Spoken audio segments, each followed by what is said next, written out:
Good evening, everybody. Welcome to another episode of Songwriting Simplified with me, Jonny Lipsham, here at jonnylipshamstudios.co.uk here in Scotland, which of course is the capital of everything, including Joe Gilder's hat. I nearly made him spit out his drink. So The we have capital of everything. That's good. That's good. we have a fun show lined up for you tonight. And if I go over to this screen, you can see Joe's rather attractive hat. And Rather attractive. yeah. I'll take it. So, welcome everyone. This is the first time I think Joe has ever been on either of my two shows. I think that's true. And I think this is something that we've been wanting to be doing for, several years, I think. This is a few years in the making. Yeah, I feel like we've been in each other's world for a long time, so it's good to finally be here. Yeah, I think we've been in each other's world for maybe a little over 10 years, 11 years, something like that. Mm-hmm. I think it kind of all started with you doing your Ask Joe, and I sent you, if I recall correctly, I sent you a question about the mic choice for an upright bass. If I remember. Interesting. Yeah. That's wild. Yeah, and I think that's kind of where it all started. I remember you did like a long, like detailed review of my album Better This Way, I believe. Yeah. Which I was kind of flabbergasted by. So yeah, it's one of my oldest Lipsham memories. Yeah, man, that is such a good little record, that is, actually. Oh, thank you. And yeah, so I wanted to take each song and do something in detail on each of your songs. So and it got a little bit out of hand.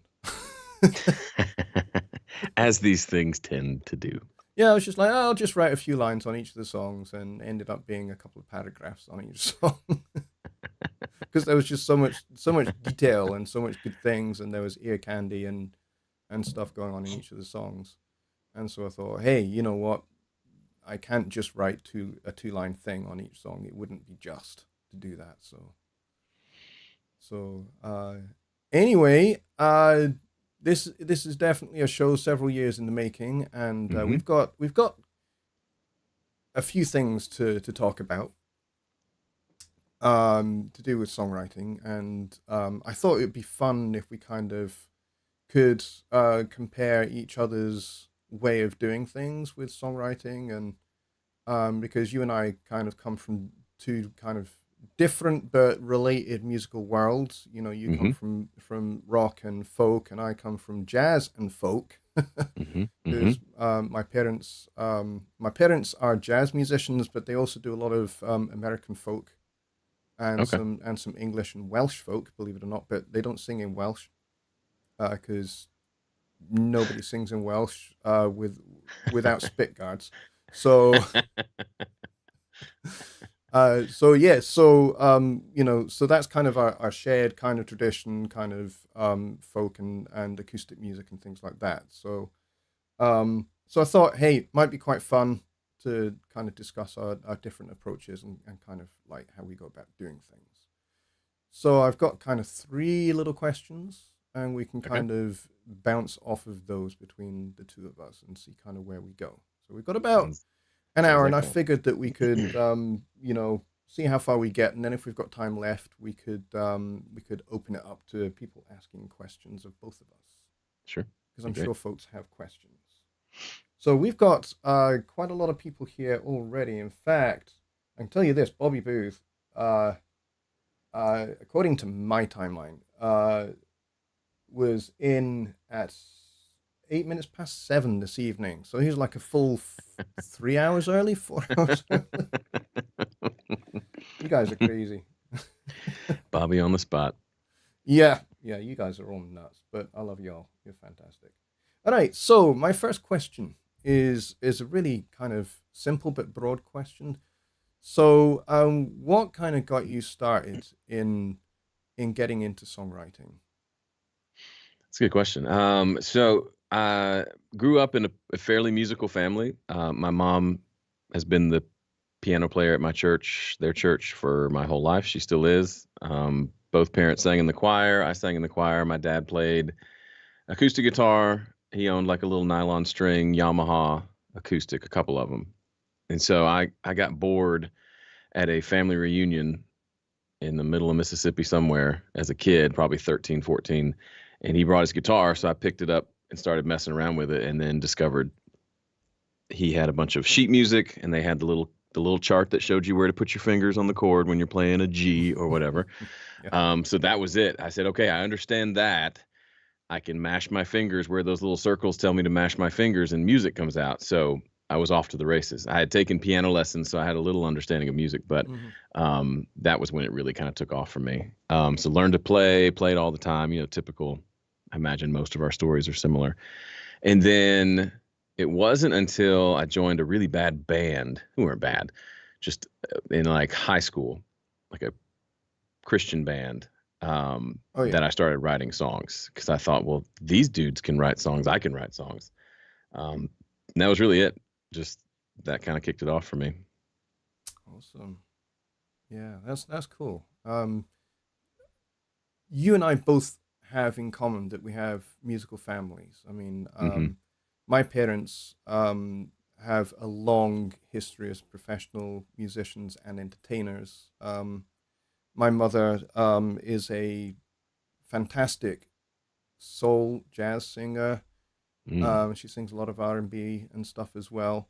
Wow. Um, but she's also a very gifted comedian.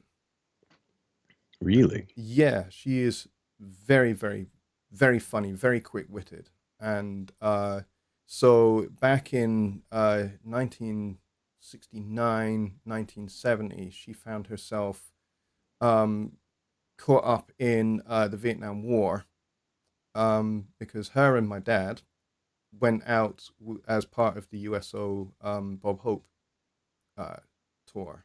Hmm. And so my dad was musical director, tenor sax player, arranger, composer, and so they had a big band, and they did a set of jazz and soul and funk tunes that were popular at the time, and they did some show numbers.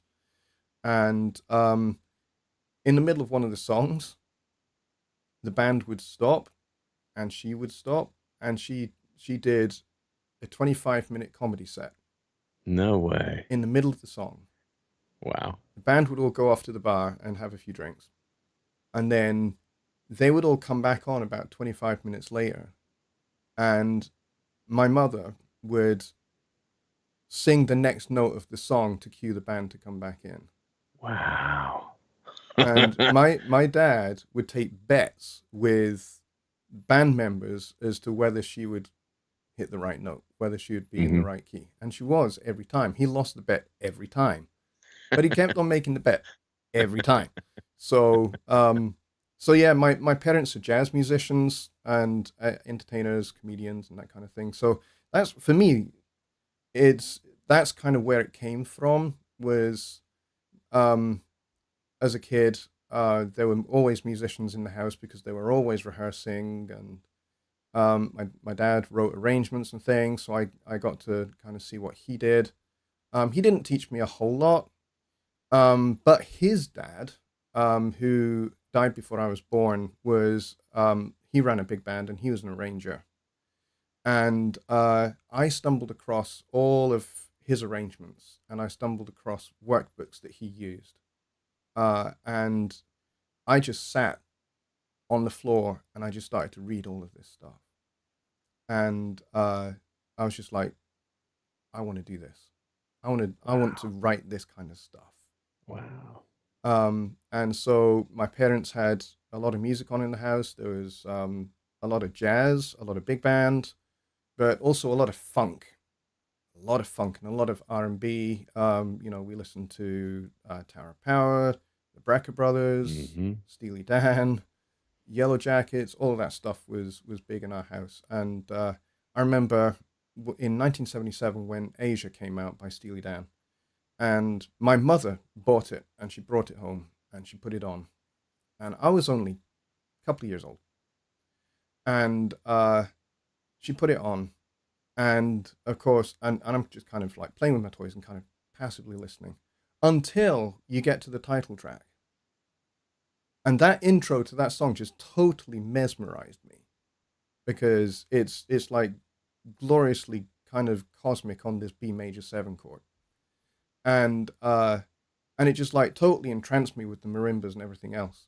And then you get to the now legendary drum duet between Steve Gadd and Wayne Shorter on tenor saxophone. Mm-hmm. And I stopped playing with my toys and I was listening to that. Mm-hmm. And the next day I had wooden spoons, pots and pans out, and I was playing along to that record. That's And awesome. maybe about 6 months later, they got me a snare drum, and I played that all day. And you know, it grew from there. I got my first drum set when I was 4, and then by the time I was 6, I was playing with my parents. Wow. But Wow. so getting into songwriting, it was just like I was exposed to a lot of great arranging, and you know, I guess I have always had this ability to just absorb music and sound and understand it, and I would start to pick things out on. My parents had a Fender Rhodes in the Mm. lounge, and I would just start to Mm-hmm. pick things out on the Fender Rhodes, and that's kind of where it started for me. Kind of similar but different to you. I never had the formal instrument training when I was younger. Kind of wish I had, but Mm-hmm. you know, but so yeah, kind of similar. Interesting.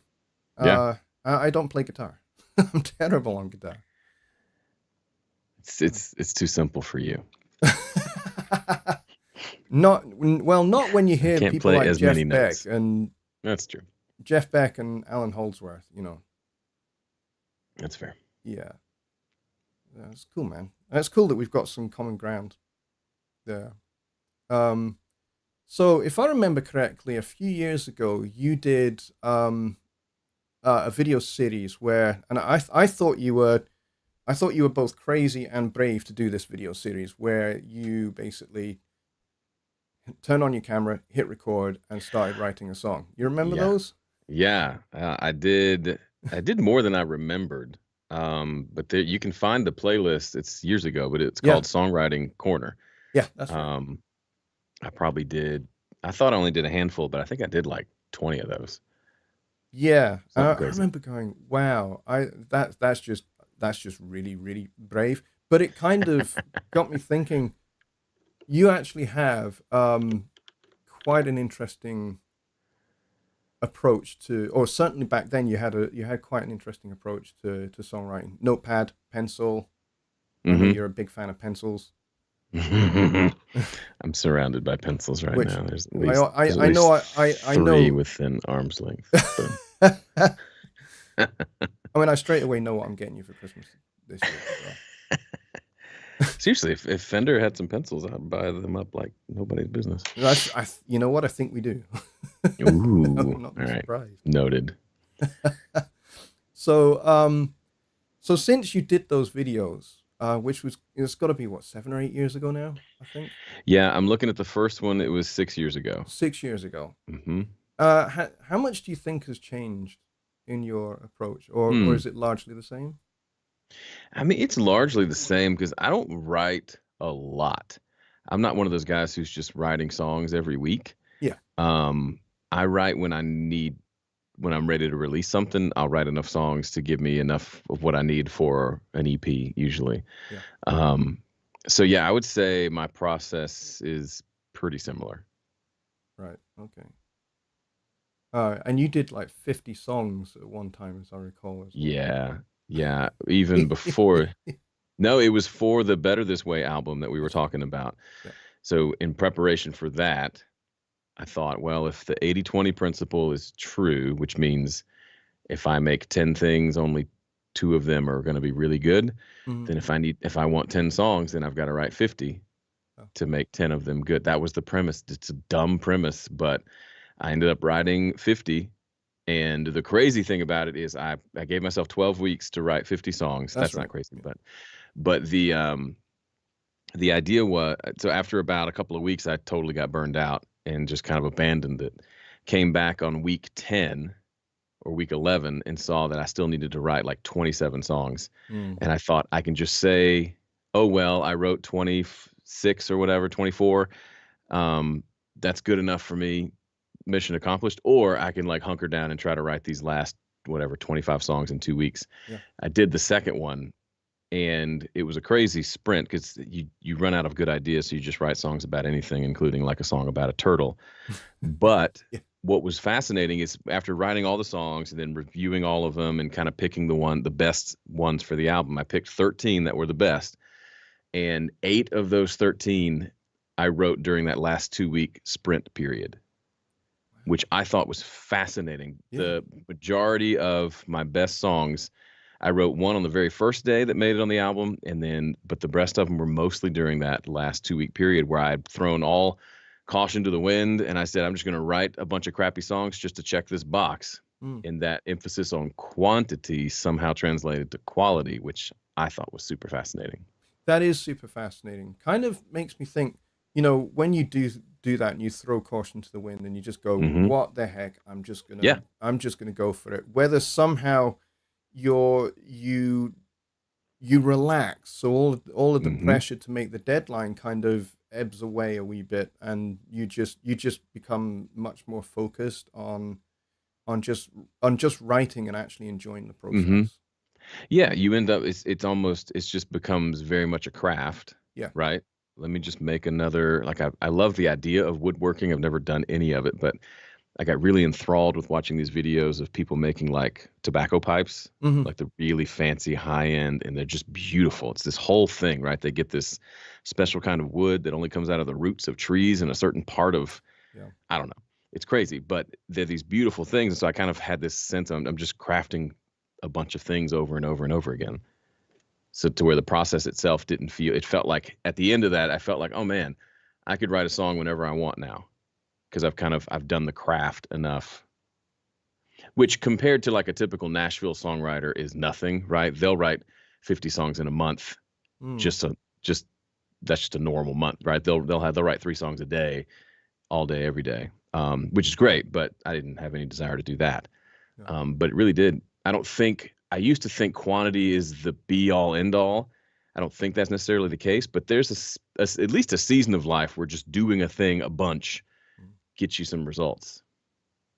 Yeah, I mean, your process and the challenge that you set yourself kind of reminded me a wee bit of kind of like, the 1920s, 1930s Tin Pan Alley, the big Brill building, and Irving Berlin and Cole Porter in one office, and Richard Rodgers and Hammerstein in another, and the Gershwin brothers just down the corridor, and all they're doing is just like churning out songs because there's media is kind of in its infancy, and so what they're doing is they're writing songs for songbooks to be to go into the shops the next day. So they're churning out 50, 60 songs a week, and it's out of those songs that you get some of those great Cole Porter songs. And Rodgers and Hammerstein wrote My Funny Valentine, one of my favorite songs of all time, during that period. And it's just like that challenge of going, okay, I'm just gonna write all of these songs and throw caution to the wind at it. Thinking, I wonder if that was the approach that they had then. Maybe it was a little bit more kind of, for want of a better analogy, battery farming approach to songwriting. Yeah, I mean, I think it's you. I remember when I announced that I was doing this challenge, I was surprised that I got so much pushback. I thought people would say, good for you, that'll be fun, love to hear how it goes. But a number of people would say, oh, you can't force creativity like that. You can't turn songwriting into like a factory where you just crank out widgets all day. Turns out I think you can. Yes, I understand that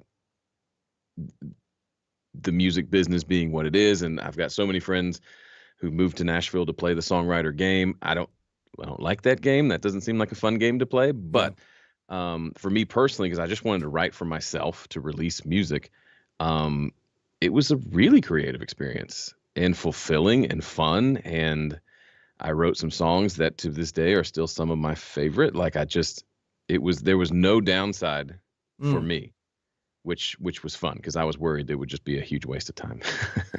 For me, from an ecological standpoint, you write so much material that there's a lot that you could recycle and reuse Yep. and put to work in other records. You know, kind of like you wrote so many songs that you kind of already written maybe your next two or three records. You know. hmm For me, it was originally I thought all 50 are amazing. And then I whittled it down and thought, okay, I've got, 15 that'll go on a full band album and another 15 that'll go on an acoustic album. Yeah. Then I sent those to my bass player, brother-in-law, and my wife to listen to, and they hacked away the rest of them to where it was only Right. about 13 left. So I think yes, there was material there, and I feel like I've gone and used some of those lyrics, but I was also okay with letting them be Yeah. like fodder. Those were the I built this thing, and that's all the what's the term in like manufacturing, the stuff that you don't use. That was the Offcuts. Yeah. yeah, that those were kind of the waste product of that Yeah. process, and I'm okay with leaving them in that purple notebook, which I still have, by the way, which is kind of fun. But it was a really fun process. It's one of Yeah. my favorite memories of songwriting. I suppose a side question from that then would be, do you kind of do much in the way of recycling material from, discarded songs, like maybe a chorus here or a bridge here or I don't unless like if I had a song that I really liked the chorus, but I never kind of that situation, it never turned into something that I ever did anything with, yeah. then that becomes like a graveyard of, a junkyard to go pull stuff for new songs. I don't do it a ton though, Hmm. because I just enjoy the creation process and I Yeah. like building something from scratch. But if I got something in my head that I used before, I may go find it. But most of the time, I'm just kind of starting from scratch, or I'll take a chorus of a song that I tried to write one way and it didn't work, and I might try it again. But I'm also impatient with those. If they don't behave and become a song pretty quickly, I'm pretty quick to kick them to the curb and say, "You lost your chance." Yeah. And I'm okay with that because I'm convinced that I can come back tomorrow and come up with a new idea. I don't feel like there's a limit in Yeah, my head. like If anything, there's I feel like it's better if I'm just constantly making new ideas than trying to keep rehashing the old ones. yeah, I totally agree with you there. I mean, I think I probably do a wee bit more recycling than you might hmm do, I'll pull a set of chord changes from one song that maybe the lyrics just didn't really work or the melodies hmm just didn't really work, but I'll use the chord changes in a completely other song where I'll go, actually the chord changes from that bridge fit this other song I'm working on, hmm so why didn't I just drop those in? And so I do that quite a bit, but yeah, I'm certainly with you on kind of like the importance of the creative process and creating things from scratch. hmm But I do also like to kind of grab things from other songs that might fit better and might actually save a wee bit of time. Absolutely. Yeah. Particularly if I'm in a pinch and I need to hmm get I need to hmm get a song out, sharpish or an arrangement out sharpish. Then you know to be honest, I do that with horn section arrangements more than I do with actual songs because there's phrases that are kind of particularly with soul and R&B that are just standard common horn phrases, Sure. Yeah. and you just like, okay, we drop that in there, and that's that, it's easy. Um, yeah, so your approach has not really changed massively in the years since you did the 50 songs, and that's interesting. Because I thought that it might have changed quite a bit since then. If I were to just sit down with a guitar and a piece of paper, that it probably goes something like that. The only time I've really changed up the process was, and Brett was asking about my song Fighter. Mm, No, I didn't write that during the 50 song challenge. The 50 song challenge was probably 2011, 2012. Yeah. Fighter came out in like 2017. I wrote Fighter actually on one of those live streams. So if you go to that, somebody linked to the Right. playlist. It was probably because that was the year. Oh, right. This was the year where I dumbly said I would release 4 EPs in the year. That's right. Yep. And so the reason I think the reason I started that songwriting live stream was just to force myself to sit down and write because I knew I needed songs. So all the songs from that entire year's worth of EPs, I ended up making 3 of them. I didn't make 4. Yeah. Failure. But still a win. But yeah, so Totally. all the songs, I wrote 18 songs on that live stream, and the next to last one was Fighter, that I wrote right before. I literally finished that writing those songs like the day before we went into the studio to record them. And that project was interesting because I was getting bored with the whole sit down with a guitar or piano and just write. Mm-hmm. I don't know. That just Yeah. was boring to me. But I never liked doing too much in the computer because I just would get distracted and start mixing stuff when the song's not even finished. Because I'd been on those projects where the singer comes in and it's vocal session day Yep. and he's still not sure about the lyrics, and it's painful because he sings a line, then he stops and says, "Well, what do you think about that line?" I'm thinking, I think it should have been written already. Yeah. That's what I think. Yeah. So I like the idea of keeping the songwriting and the production process separate, Yep. just for me, because I can get distracted. But I was a little bored, and so I figured I'm going to try to write some songs without a guitar because they all go folk when I grab an acoustic, or they all go Foo Fighters if I grab an electric. And I was thinking, can I make something else possibly? And if it's piano, it's kind of folk too. So I decided to try to just write using my voice and not an instrument. And so I sat down and like did a quick little beat, like really simple, like beatbox thing Mm-hmm. with my voice. And then I picked a key and just kind of started coming up with some background vocals, some ooh, ah kind of things with some little bit of moving melodies and some harmonies, and just real simple until I found something that felt kind of cool. Yeah. Then I wrote to that little basically chord progression that I made so I just took a longer time to make a chord progression, but something about it was creative and different, Mm. to where I was able to just kind of tap into a little bit different style than I would have if I started with a guitar. So then once it had kind of a groove that was cool, then I brought in the guitar and the guitar part ended up being way simpler than I would have written if it was just me, kind of a straight kind of eighth note junkin junkin junkin thing that I wouldn't have done. Yeah. And that whole project ended up turning out really cool. So when we went to the Yeah. studio the next day, we actually went to a friend's actual studio so we could track it all together, me, drums, and bass. And it was really fun because we played along to those background vocals that I recorded at my studio. Those were kind of the guide tracks so that they really informed how all of us played our parts based on those. So that whole process ended up being really fun and very different. So that would be one place where I've changed the songwriting process. Yeah. But that's about the only one I can think of. That's cool. Yeah. I mean, those EPs that you did. I think I liked all 3 of them. To be honest, but I think of all of those songs, I think Fighter and maybe Mission are probably the two strongest of the Mm-hmm. set Yep. of songs for those EPs that you did. Those are the ones that really, grabbed my attention the most and had me, kind of very actively listening all the way through them, which is great. There's such a lot going on in the lyrics for both of those songs. There's a great story. And then the arrangement is very very it's the arrangement for both of those songs is very detailed. There's a lot of things going Mm-hmm. on, and yeah, I thought they were both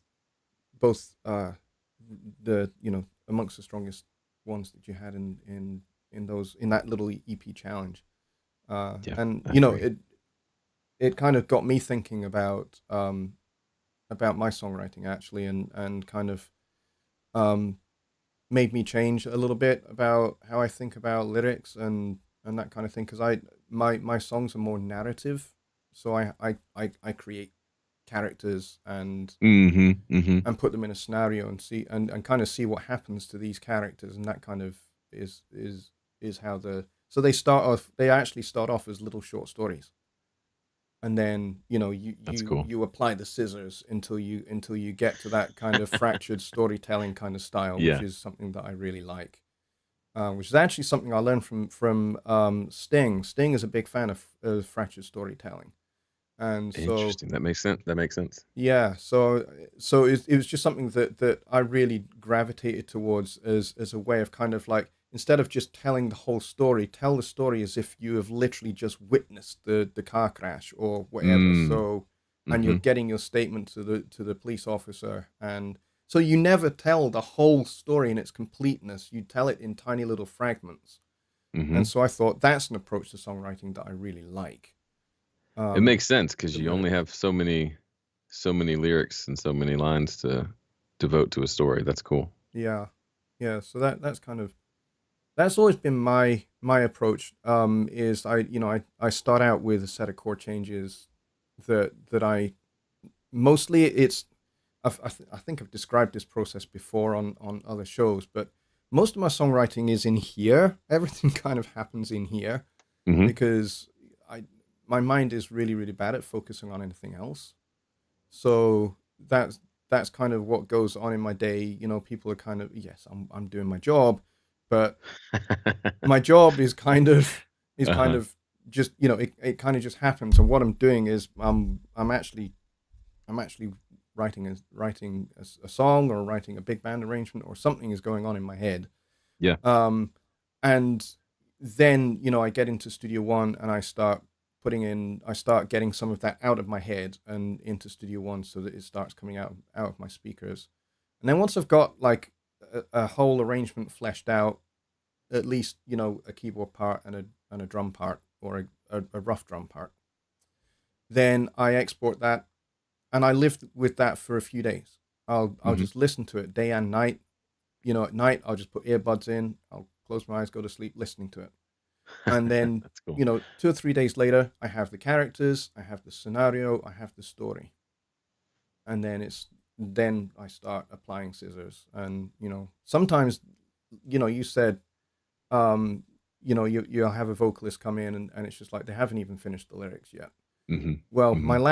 my last record, which was an embarrassingly long time ago now, 2016.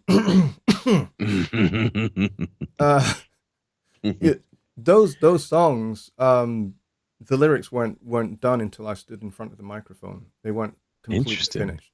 So some of the lyrics, particularly the last song on that EP, the lyrics to that song, uh, yeah, the first verse was written. I had that all completely written. I had the story. I had the story all sorted out, but I just didn't really have the details. I Mm-hmm. improvised the last verse That's amazing. on the take. But that's also very jazz, right? I The whole guess. I guess. improvisational, let's never Yeah. play the song the same way twice. Like that checks out for Yeah. sure. I guess it kind of is, but certainly not kind of like making up the lyrics on the Sure. take. But I only did one take for the vocal. No way. I was That's just like, there you wild. go. That's that. So I love it. yeah, I guess, yeah, it is kind of like, this is where you and I kind of start to kind of differ in our approaches quite a wee bit, which kind of Mm-hmm. leads me Mm-hmm. on to the next kind of talking point. Okay. So for me, harmony and chord changes play a big part of forming kind of what makes my, if you like, signature sound, air quotes, signature sound. Mm-hmm. Um, what are some of those key ingredients that make up the Joe Gilder sound? Interesting. I think the fur the I was just shooting a video today and I was talking about how I was actually talking about that song Fighter and how I built it with the background vocals. So I Yeah. think a, probably if a signature thing for me is I love big juicy background vocal pad type things. Yep. I use them a lot. I use them arguably too much. I have to take away a few parts because I record like 20 and then have to cut it down. But that's one thing. And then I mean, if it's folk stuff, then it's just the acoustic guitar. The acoustic guitar is like my spirit not spirit animal, but the yeah, the acoustic guitar is the my desert island instrument for sure. Yeah. So it's kind of the place where I feel the most comfortable. So that probably just that sound of just the beautiful Gibson J45 that gets me going. Yeah. And if I'm doing something with the band, then a lot of it ends up being a pretty Foo Fighters ish, Hmm. um, kind of a 335 cranked, just have fun. Because I never was in a rock band. Other than that little band in high school, I mostly just did the kind of singer-songwriter, coffee shop gigs kind of thing, other than playing in church band, which is closer to rock band depending on the church, but never just did like a touring rock band. So I I get that fulfillment from making rock records with my friends in my Yeah. studio. Yeah. I mean, you have two fantastic musicians in Joel and Tim. So, I'm Yeah. I'm jealous of the fact that you have such a great trio of fantastically gifted musicians. They are fantastic. I agree. I'm glad that they are now friends of mine hmm through you, which is awesome. Um, Yeah. so for you, would you say that that melody is more your strong suit than harmony and chord changes? I know you kind of said about vocal pads and things, which by the way is hmm something I really like very much about your music. I like it because it's so unique, right? Mm, I will never use that sound again in that way because it's like a bespoke pad that I built yeah. for that song with my mouth. um, Melody versus like I mean, talking to you, of course, my chord changes are nothing compared to yours. Well, they're just different. I'll throw a 9 in there if I'm feeling frisky, maybe a 7 if I'm feeling real. That's as jazzy as I get. Play a major 7, we're all good to go.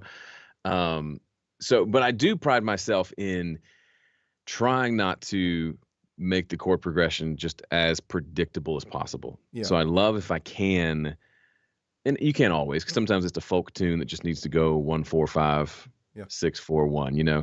But when I can and I kind of sense that this song wants to surprise me, I'll try to figure out what that can look like. If that's like an unexpected like flat 6 chord when you're Yeah. expecting it to go back to the 1, if it's sometimes just modulating right on the downbeat of the bridge and then modulating back to the original key at the end of the bridge. Just I don't do it a ton, but I try to find spots where I can say, "Oh, that was unexpected. That's different. That's cool." Yeah. Because I gotta. If I'm not interested in the music, there's no chance it's gonna make it all the way through the recording process. Because that's too much listening to a song if I don't like it Yeah. to stick through the recording and the production and the mix and the master. Like I gotta love the song, so I'll live with it all the way through that process. Yeah. So yeah, trying to keep it interesting with the chord progression, as interesting as a folk rock guy can make it. Yeah, Um, which like you say, is kind of it's going to be triadic harmony, maybe four part, at maybe most, yeah. the occasional. I mean, I've heard this in some contemporary American folk music. The occasional, like you said, flat six. So hmm there's the potential there for a backdoor 2/5. If you know what one of those Right. is, do you know what one of Yeah. those is? Yeah, I think so. Yeah. And I've done like I'll throw in the occasionally like the minor 5 yeah, that goes into like a major, like a 1 dominant 7 into like a 4 major 7. yeah. That thing, I don't know what it's called. I guess it's a borrowing a 2 5 1 from another key, I'm guessing. But Yeah, um, yeah, so I'll throw that in occasionally when I can. yeah. That's really fun to do. So I don't do it anymore, but I used to be the every week the worship guy at my church, and so I love to take old hymns and even keep the traditional melody, but then Reharmonize. reharmonize it, Yep. usually for guitar. That's where it's really fun to get crazy with chord progressions because they know where the melody's going. So how many different ways can I change the harmony underneath Yep. to still support that melody, but make it like, oh, this is a whole new song? Yeah. That's really fun to do. It So, is really, really but it's great fun. fun to do with old hymns. hmm Coming from the same kind of church background as you, it's one of my favorite things to do. When we don't do hymns very often, but when we do, I'll play them. I'll play them pretty straight because I tell you, playing straight on piano for me is hard. It I can is imagine. so hard. I have to do, and everything inside me is wanting to do, and Yeah. you just can't do that.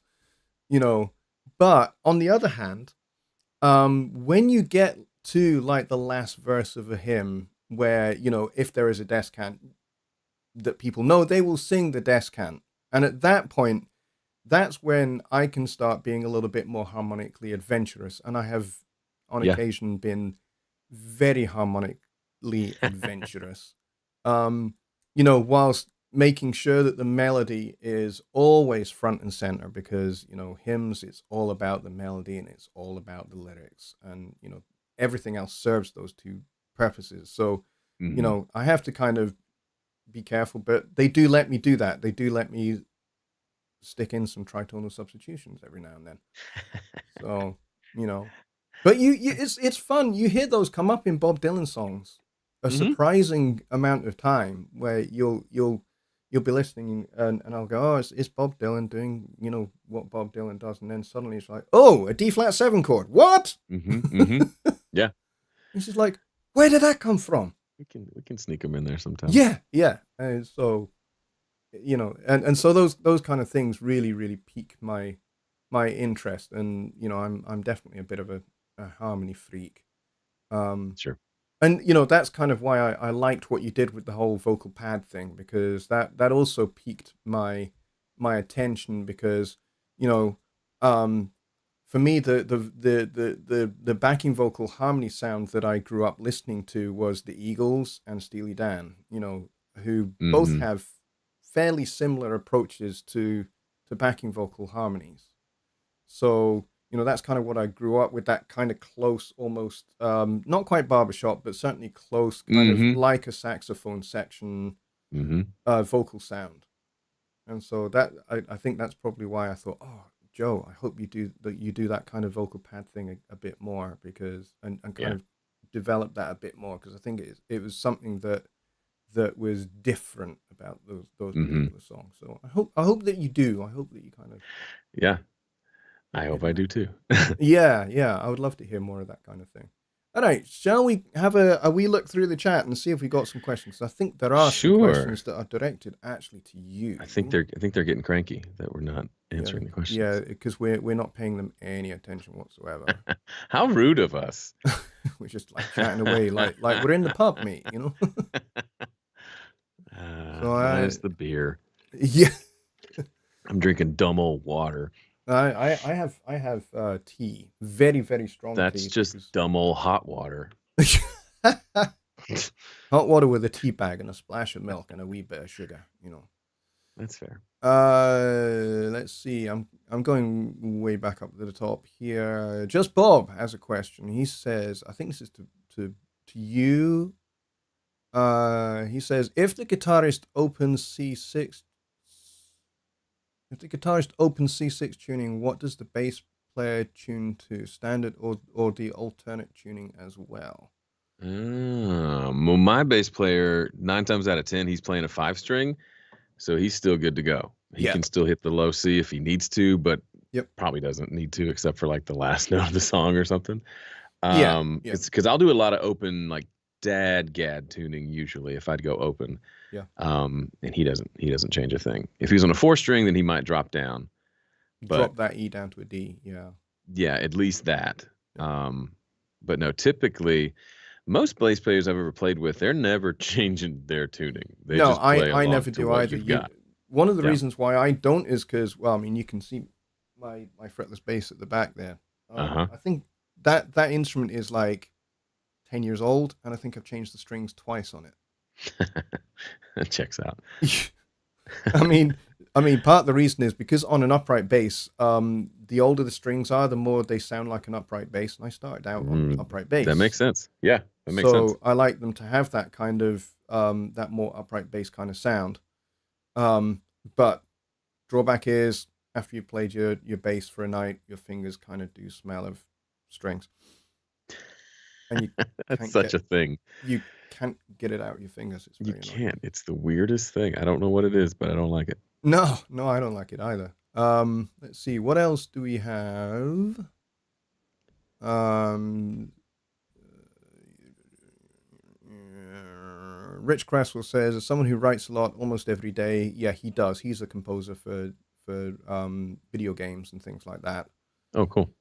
He says, I can attest to doing things lots will early on render a lot of trash, but ultimately exercise those musical muscles. Hmm. But it's good if it's good trash. And Here's then, one. I got one from Bob. Says, Joe, do yep. you practice writing instrumentals using chords that you typically don't use? We all have our go-to chords. Does it help with creativity, or have you never ever tried it? I mean, I try to switch up the key a lot, Yeah. so I try not to just stick to G all the time. There are just some with it's the thing is with guitar, I could write a song in E flat, but I hate myself later, right? Because there's everything's bar chords. It's no fun. Yep. So part of it is there's open strings that I like to utilize as I'm playing, Yeah. and so certain voicings just sound more boring if you can't get some different open strings in there. Yeah. So and of course you can bring in a capo and change things up a lot as well. But I do like to change up the keys, but I'll still stick to the ones that are more guitar friendly. So Yeah. mostly ones without words like flat and sharp in the name tend to work okay, right? Um, and then actually B works really well for rock stuff. It's Yeah, not it really does. B, it's kind of B-ish. Um, it's B, can't decide what I guess it's I don't know. I don't know the scale, so I'm assuming it's probably like B Lydian or something weird, but Yeah, it's I kind of a mean, bluesy scale, but you can kind of play a B major if you really want to. yeah, I mean, Um, I think Johnny Be Good, I think, is in B originally on the record, if I remember rightly. okay. So That's fun to play. well, if you're playing tenor sax, which is what the obligato instrument on the record was, that puts him in C sharp. Ugh, that's gross. Yeah, have fun with that, Mr. Tenor Player. Um, I did a I don't know if you saw I did a Christmas song with my kids oh yeah, um yeah, last November. Because my son, he's 13, he plays clarinet in the band. awesome. And so Yeah, I said, well, I'll use the notation feature in Studio One and write you a clarinet part. And I had the hardest time getting him the right chart because I don't understand B flat clarinet. And right. I would pull it up and he's like, no, that's not it. No, that's not it. No, that's not. I finally figured it out, but Yeah, I looked transposing. very dumb. Yeah, I mean the thing with things like tenor saxophone and clarinet is they're transposing instruments, so Yeah. they're in B flat, so you'd have to write up a tone. Yeah, we finally figured it out. You finally figured that one out. So, It um, wasn't too hard. do you practice writing instrumentals using chords that you don't typically use? For me, on that point, um, because I am a harmony freak, that's kind of my thing. Is I spend a lot of time sitting down working out weird chord changes, and can I actually use these in a song? That's one of my approaches to songwriting. Is I'm always trying to find chords that what I think was it Gunther Schuller called the uncommon chord. He wrote like a harmony thesis that's about this thick, which was required reading for the musicology course I did 20 years Okay. ago, and so one of the things that he was talking about was the uncommon chord and kind of like finding harmonic voicings and things like that. And so I'm always trying to find ways in which I can harmonize something in an uncommon way. So one of the challenges I Mm-hmm. set myself fairly recently was pick a note, any note, and try and find as many different chords that will harmonize it, Mm. and then try and find more. Once I've done that, then try and go, okay, now let's see if I can find the most unusual chord that will legitimately harmonize that note. So if I'm taking a C, like here, then obviously you're going to have C major. That does it just fine. A G chord will do it just fine because that gives you that kind of sound, which is nice. Um, you can, but you can also do B flat with the C on the top, and then you can do A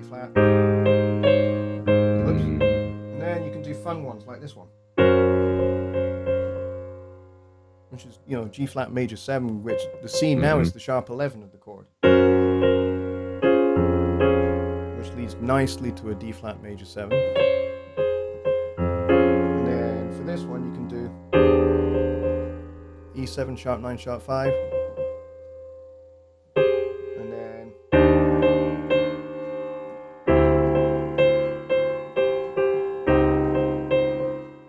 C minor with D flat in the bass. How about a bit of that? That's nice. It is nice. And then you back round again. So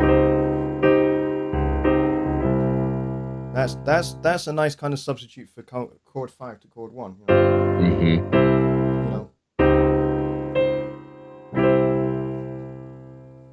Works quite nicely. So those are the kind of little kind of harmonic exercises I set myself, and then I go, okay, so how can I then incorporate that into a song? So my songs will have like as many as 25, 30 chords in them. So it's good. It's a good question though, Bob. Thank you for that one. I'm going to see what else we have.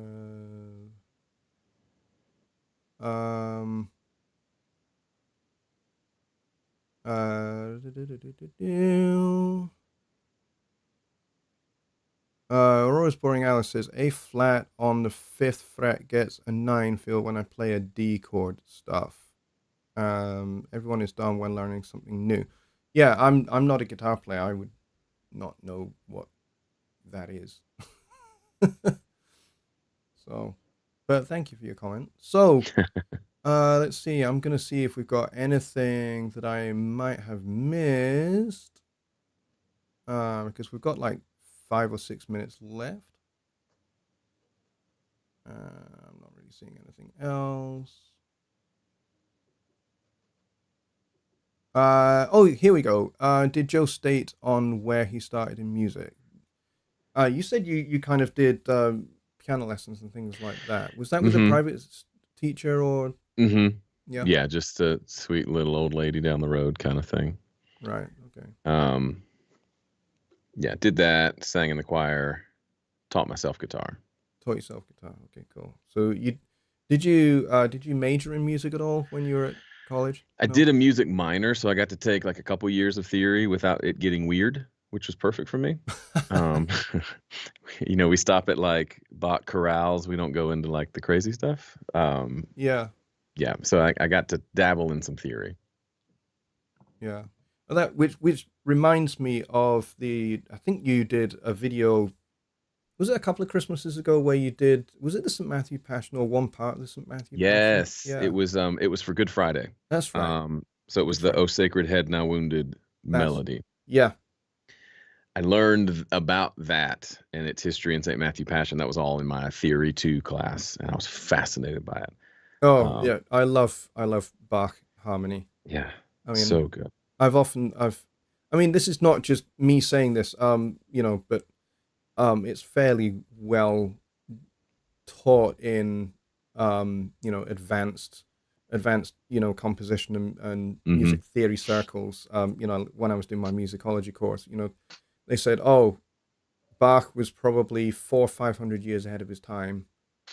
And, was arguably the first jazz musician because he was the first to take an improvisational approach to cantatas and things like that, because he would, during church services, he would just improvise a brand new piano part accompanying the choir. But, also his harmonic approach was like way, way, way advanced. And it's just like you get to Mozart and you get to Beethoven, and neither of them had really touched Bach's harmonic approach and his use of dissonance. When you listen to the famous toccata and fugue in D minor, and you get that massive suspension chord which is loaded with tension before it resolves onto the tonic, and then you're away into the beginning of the fugue. That's essentially an A7 flat 9 sharp 11 flat 13 right. chord that eventually resolves onto a D major chord, and then you go into the fugue in D minor after that point. But it's just like he had such an advanced sense of harmony that nobody would touch with a barge pole until you get to Tchaikovsky and people like that. Crazy. Yeah, I love Bach. Big fan. He's pretty good. Rich was asking, how and when is Joe practicing his skills? Do we find teaching doing videos helpful to reinforcing the skills already learned? You correct me if so for me, I don't practice per se, like sit down and practice like scales or things like that. I'm more of I'm going to make some music and make sure I'm always making some music. Yeah. And then maybe practicing the thing that I'm making at the moment. I mean, a big part of that is for years I would play every week in my church. And so that was at least, if nothing else, I was playing some music every week that way. So putting some reps in, but I don't have like a practice regimen, other than doing the thing. Doing the thing. Yeah. You can quote me on that. Doing the Thing by Joe Do Gilder. the thing, there everybody. You go. That's the title of your new course. Doing the Thing by Joe Gilder. Just doing the thing. Yeah. And then follow up from Bob says, what is the best advice you could give to someone who wants to get into the music writing business, wanting to write songs to pitch to a record company or artist? I got nothing for that. It's a good question. I think a lot of people, I think it's possible. Yeah. But to me, it feels awfully similar to the lottery. Yeah. Because you and everyone else writes a few songs that they think are good, and they might be. But like you're to me, it's a weird, like, if you look at the record industry, like, are people buying records? No. Is there a lot of money to be made in records? No. So like it's just the odds are so slim that a major artist is going to pick up your song and record it, and then that song is going to be the single, or it's even going to make it onto the album, and then that it's going to, I mean, I got nothing against it. Just personally, that's not a game I think sounds fun to play. So I would rather write songs for myself, songs that I feel passionate about, make music, build a body of work, all those things. Yeah. The business of songwriting, I've just never been interested in personally. You could say it's because I'm not good enough to write for, maybe. But it's just not a world I wanted to like live in, if that makes sense. Yeah, I would immediately disagree with your last point, that you're not good enough to write for other artists or to write for for records. I think you could.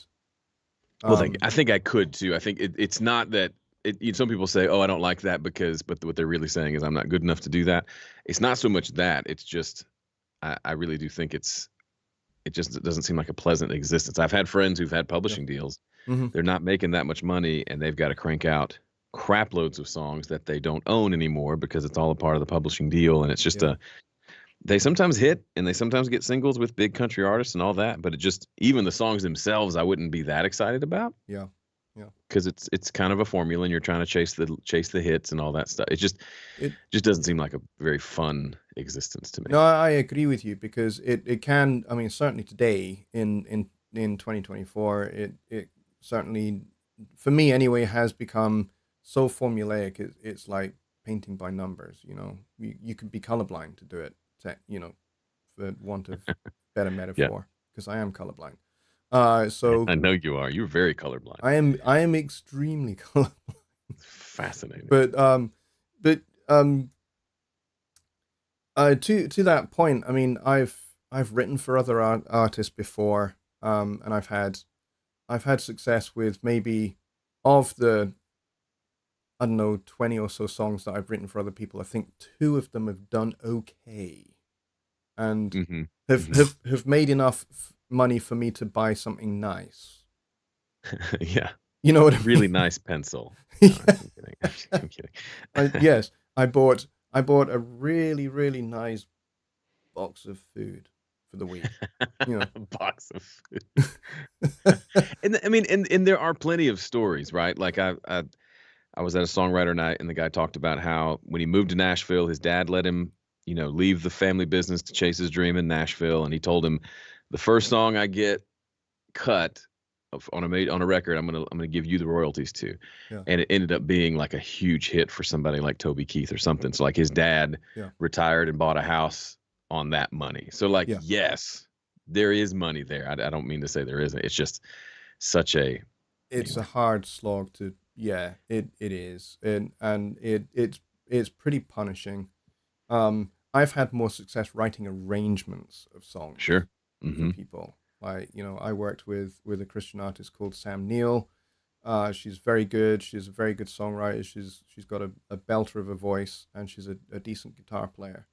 Um, but uh, she needed some help with her arrangements, and she needed like things like horn sections. She needed orchestral arrangements for a couple of her songs, and I actually reharmonized one of her songs because it was the melody was great, the lyrics were great, but it just didn't have any forward motion, so I Mm-hmm. reharmonized her Mm-hmm. song, and that turned out to be a pretty lucrative hit for her, not for me because I was just the arranger, so I just got my cut, my fee. That's all I got.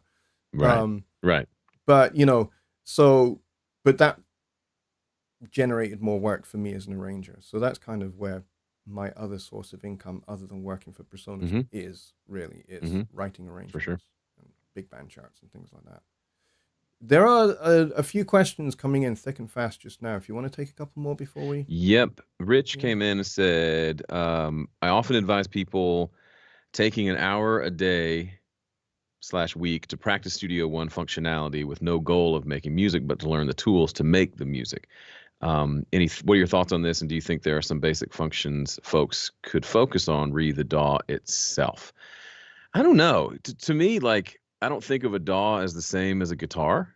hmm, Like, no, I shouldn't like go play a show while I'm still figuring out how to play guitar. But I don't feel like a piece of software is the same because you don't even know what you need to learn until you start doing things. Like there's plenty of features in Studio One that I don't use at all. Most of the MIDI features, for example, yeah, because I just prefer to record a piece of audio, right? yeah, So if I were to take an hour a week to learn all the MIDI stuff, what's that going to do for me? Versus taking that hour a week and working on a song, and of course stopping as often as I need to figure out how to do the next thing I'm trying to do. um, to me that's more fun because even if it's a slow progress, by the end you've got something, you've made something, yeah, versus if I'm just sitting clicking around software all day, once I finish I got nothing to show for it. That to me, thinking from their perspective, would be, if I look at both, spend an hour a week making music, an hour a week working on software, at the end of 2 months at least one of those has a little bit of music made, yeah. the other has nothing. Then you could argue that they'll be better prepared, like the whole sharpen. Give me 4 hours to chop down a tree, and I'll spend the first three sharpening the axe. I don't know. I would just Yeah. not. I would rather go get a chainsaw. But because I would, I've got yeah, friends in like Nashville, like engineers who I remember when I first moved to town. I had this one friend who's doing like work for labels and doing like all this stuff, and I was very envious of all the cool work he was doing. But he would call me up with the simplest Pro Tools questions because he just learned the stuff he needed to learn to do the things he needed to do. And when he came across something he didn't know how to do, he knew how to find out, right? He had friends where he would go to YouTube and see my video and then call me and ask me a question about it. To me, that feels more right than not. Because yeah, you could say learning guitar, well, I can play all the chords now, but now I have to learn all the scales, and you could continue down that path forever and never actually like write a song. yeah, Um, so I don't know. That would be my approach. Not saying your advice is wrong. I would connect more with the yeah. dive in and make something and learn as you go approach. Yeah, I kind of agree with that as well, quite broadly. I like your analogy of the sharpening the axe, and you would rather take a chainsaw. I like that. Why are we cutting down this tree? Yeah, Let's talk about that. for me, it's just like, okay, you'd rather take a chainsaw. I would just lob a hand grenade, you know,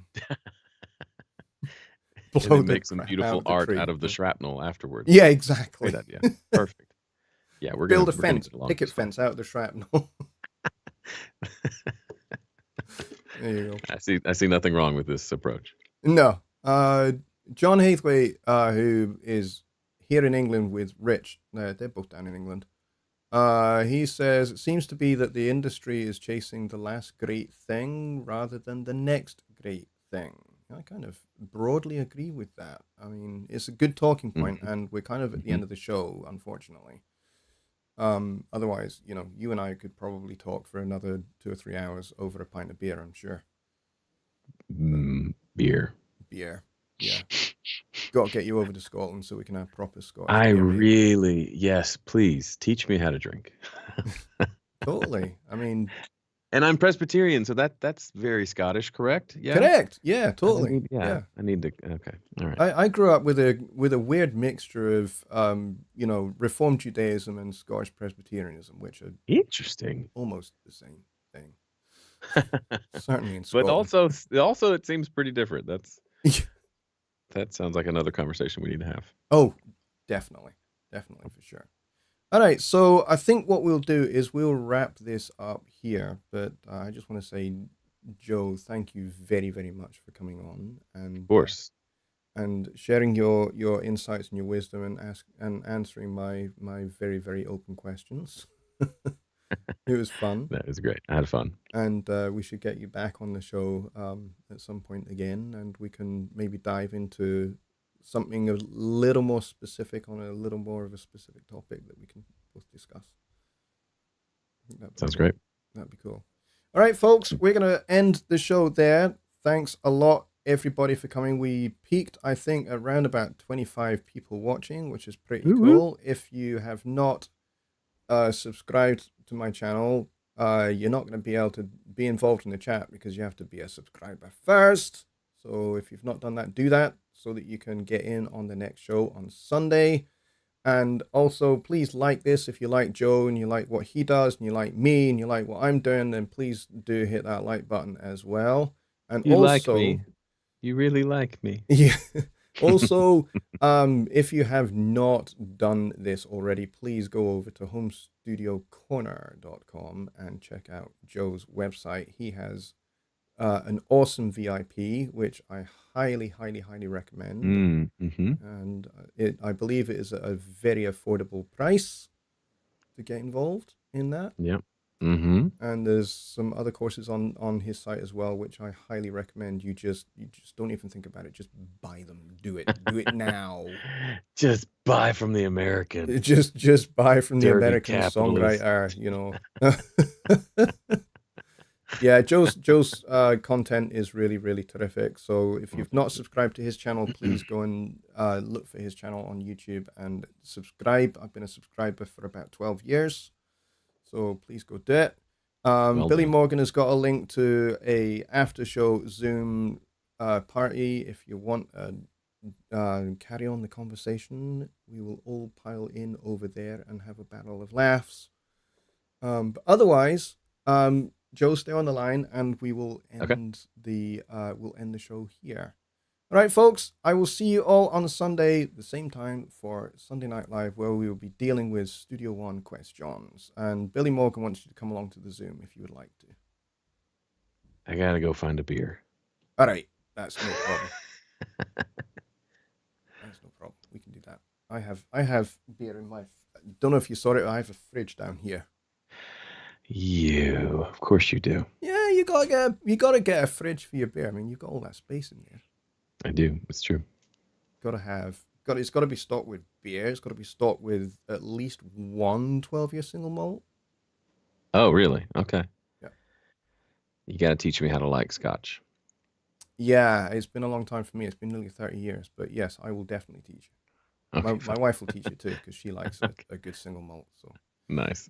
All right, folks. See you all on Sunday for Sunday Night Live. Good night, everybody. It's funny, I'm watching.